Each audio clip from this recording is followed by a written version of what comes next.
Hi, doctor. How are you? Hi, I'm great, thanks.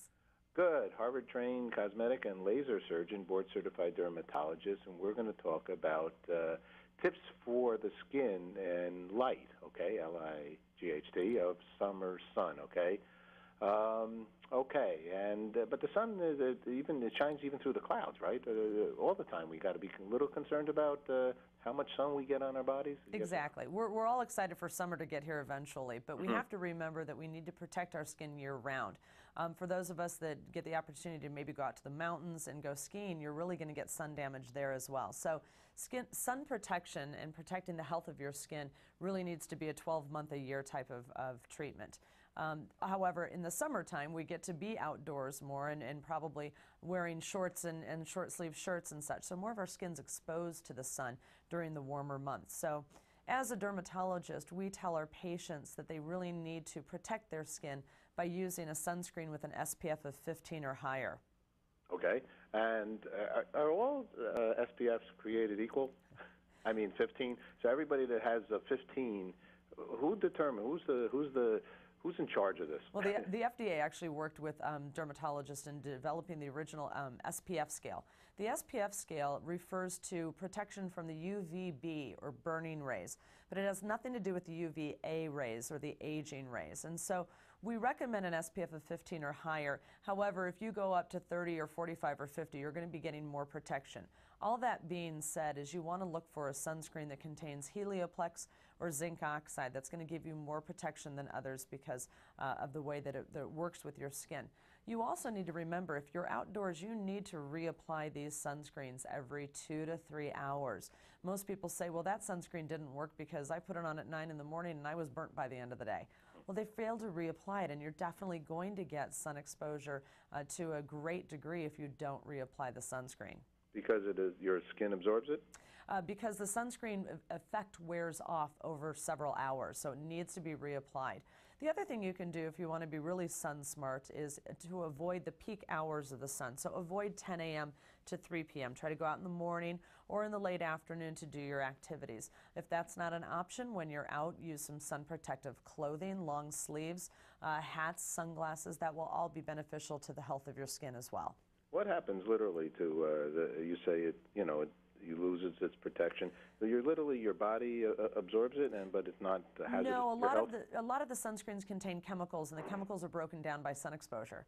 So the sunscreens start to wear off because of chemical breakdown. It's not that your skin absorbs it. It's just the effect of the chemical stops working because of sun's rays. The other thing you have to note, too, is that with years and years of sun exposure, you're going to notice that you're getting wrinkles of the skin and sun damage that you didn't want, but you didn't think about it when you were 15 or 20. The other thing that can happen is that the sun's exposure can cause skin cancer.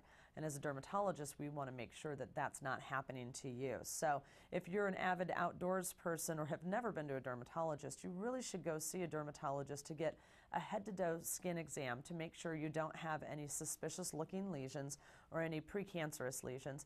And your dermatologist can work with you to derive a plan for your skin. In that I mean what sunscreen is best for you to use and what medications you can use to try to help reverse some of the sun damage that you've already had. For instance, as a dermatologist, I prescribe a lot of Renova, which is a vitamin A derivative that helps to reduce some of the signs of fine lines and wrinkling that occur over the years of sun exposure.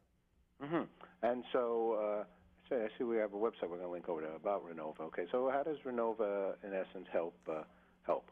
Well, Renova is basically able to decrease the speed with which your skin breaks down. So you have collagen and elastic tissue, and that's what makes your skin look nice and healthy. With age and sun exposure, they break down faster. With Renova, it helps to inhibit that breakdown. So that's why it improves and reduces the appearance of fine lines and wrinkles.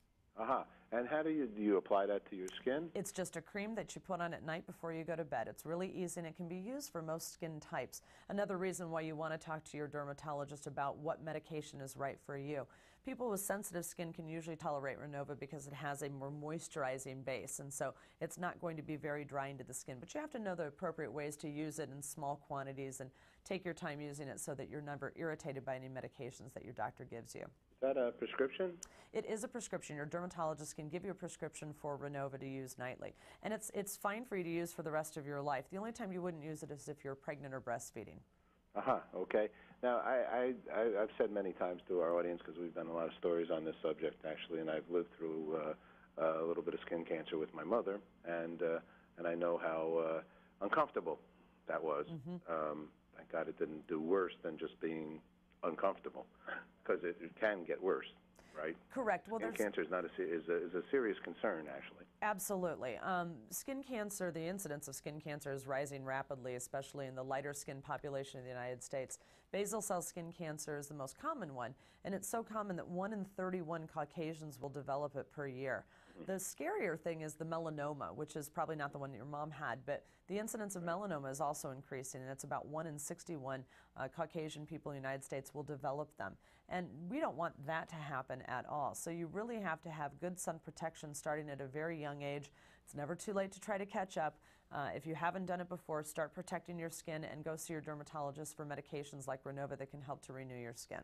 And also, there's clothing. We just did a story, and I guess it was Columbia Sportswear. They have clothing that also keeps out some of the, because the sun goes through some of your clothing as well, You're right? right. Regular knit clothing only has an SPF of about 4, if it did have an SPF. So there is specific clothing manufacturers that make clothes for people who are outdoors people. If you're a bike rider, if you're a golfer, if you're gardening, there are tightly woven, more protective clothing that you can choose from.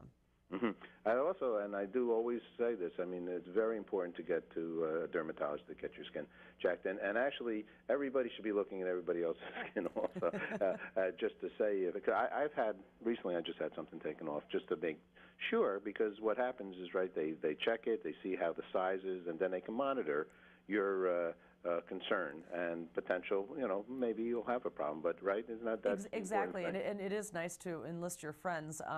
Actually, I tell a lot of people to ask their hairdressers to look at their scalp, because that's a place where nobody can see the back of their own scalp. That's a good one. So you have other doctors and other people that you're going to be involved with that can look at your skin while they're examining you. And summertime is a great time to see other people's arms and legs. Right. And if you see a person that has a suspicious looking mole, one that's asymmetrical, has irregular borders, has more than one color, or has a diameter bigger than 6 millimeters, just mention to it, hey, that might be fine, but it looks a little interesting, a little funny. You might want to see a dermatologist and have the experts check it out. By far. Okay, I agree, and I think everybody should go see a dermatologist with this thought in mind to be checked out, because prevention is what they call a pound of cure. Exactly. All right, great, doctor. Thank you very much. I appreciate a lot of good news here. Thank you. Bye-bye.